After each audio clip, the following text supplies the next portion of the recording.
तो वो तमाम खादिमों और गुलामों ने बादशाह के पास पैगाम भेजा कि हमारे बादशाह, हम हमा वक्त तेरी गुलामी, तेरी खिदमत करते हैं। तू जो भी हमको हुक्म देता है वो हुक्म हम बजा लाते हैं, तेरे हम सब फर्मा बरदार हैं। लेकिन तूने हमको कभी इतना करीब नहीं किया जितना इस बंदे को करीब किया है, जिसे हमने पहले कभी नहीं देखा। तो तमाम खादिमों और गुलामों के जो अल्फाज थे वो हसद से और जलन से भरे हुए अल्फाज थे। उनको उस बंदे की बादशाह से करीबी नागवार गुजर रही थी और बादशाह इस बात को समझ गया और बादशाह ने पैगाम भेजा उन खादिमों और गुलामों को कि जो तुम जानते हो वो तुमने बयान कर दिया, लेकिन जो मैं जानता हूं वो तुम नहीं जानते।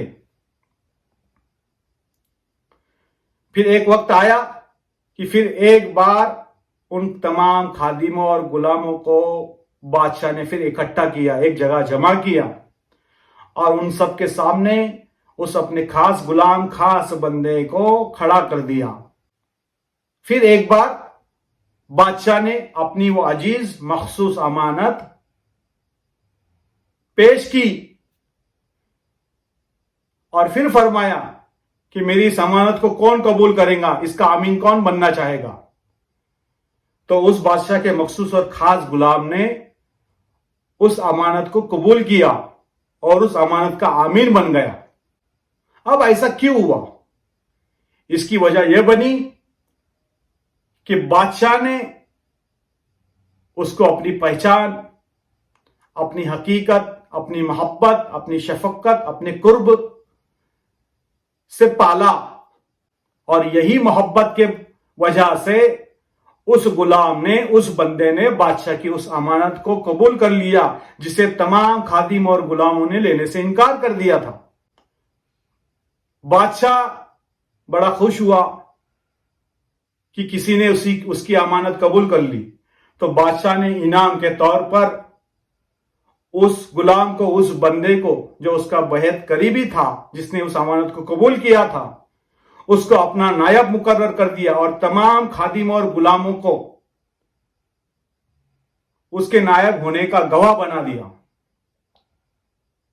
और फिर उस गुलाम से, उस बंदे से फरमाया बादशाह ने कि जा, तू अब आजाद है, मेरी सल्तनत में तुझे मैंने इख्तियार दिया, तू मेरी सल्तनत में जहां चाहे वहां घूम सकता है, जो चाहे वो खा सकता है, जो चाहे वो पी सकता है, सिवाय एक फल के जिसे तू कभी हाथ न लगाना, कभी उसे खाना नहीं।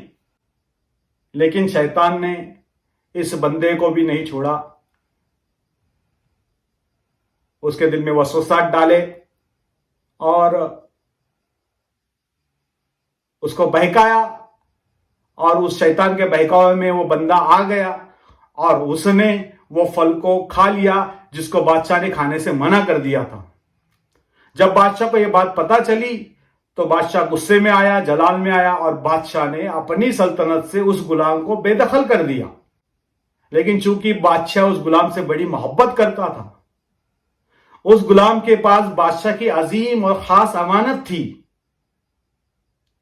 तो बादशाह ने उसको बेशक बेदखल कर दिया, लेकिन उसे कह दिया कि मेरी अमानत में खयानत ना करना। मैं तुझे मेरी सल्तनत से निकालकर जहां भी भेज रहा हूं वहां पे मैं तेरी हर जरूरत का सामान तुझे पहुंचाऊंगा। तो बादशाह ने उस गुलाम को हर तरीके की जरूरत, जो भी उसको जरूरत पेश आती थी, उसको वो पहुंचाता गया। उसका रिस्क, उसका संसार, उसकी ओढ़ने पहनने की हर चीज बादशाह ने उस गुलाम को मुहैया कराई। अब हुआ क्या कि अब ये बादशाह की सल्तनत से निकल गया था और बादशाह ने जिस जगह उसे मुंतकिल कर दिया था वहां पे वो किसी पर उसका जोर नहीं था, किसी की गुलामी में नहीं था, बादशाह ने उसको इख्तियार दे दिया था। अब वो बंदा, वो गुलाम अपनी दुनियादारी में इतना मशगूल हो गया, इतना खो गया, कमाने धमाने में, अपने बाल बच्चों में, अपने ऐशो आराम में, अपने ख्वाहिशात में इतना खो गया कि वो भूल गया कि अल्लाह बादशाह ने उसे कोई अमानत सौंपी है जिसका वो अमीन है, और वो अमानत की अमानतदारी करने से चूक गया। तो हजरात, मैंने ये जो कहानी आपको सुनाई, अब इसकी हकीकत से आपको रूशनास करना चाहूंगा कि ये कहानी सुनाने के पीछे का मकसद क्या था। ये कहानी में जो बादशाह है वो हकीकत में कौन है, ये कहानी में जो गुलाम है वो हकीकत में कौन है। तो ये जो कहानी का जो बादशाह है वो हकीकत में अल्लाह रब्बुल इज्जत, अल्लाह रब्बुल इज्जत तमाम कायनात का बादशाह है, खाली के कायनात है। अल्लाह रब्बुल इज्जत के पास में जो खास मखसूस चीज थी, इंशाअल्लाह हम इस बयान के आखिर में उसके बारे में बताएंगे। लेकिन जो बंदा, जो गुलाम बादशाह का जो अजीज था, जिसने अमानत कबूल की बादशाह की, वो थे आदम अलैहिस्सलाम। हर इब्ने आदम में नफ्स पाया जाता है, उसी नफ्स के बारे में अल्लाह ने कुरान करीम की मुख्तलिफ सूरतों में मुख्तलिफ जगहों पर जिक्र किया। उसी नफ्स के ताल्लुक से अल्लाह ने फरमाया कि नफ्स मुतमइन्ना, दाखिल हो जा तू मेरी जन्नत में कि मैं तुझसे राजी हूं।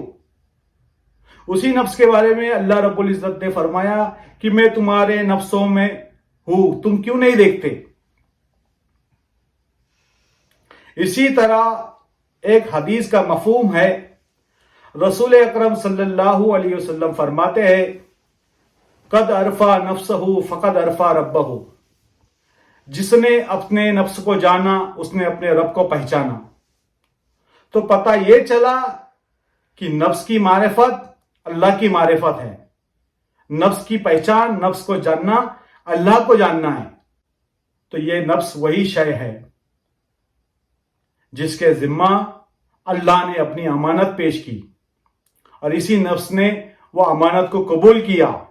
यह नफ्स उस अमानत का आमीन बन गया। लेकिन जब अल्लाह ने हमें इस दुनिया में, इस आलम नासूत में भेजा, तो ये हमारे लिए इम्तिहान गाह थी। ये इम्तिहान गाह है, यहां पे हमें इम्तिहान देना है। अब इम्तिहान क्या है हमारा?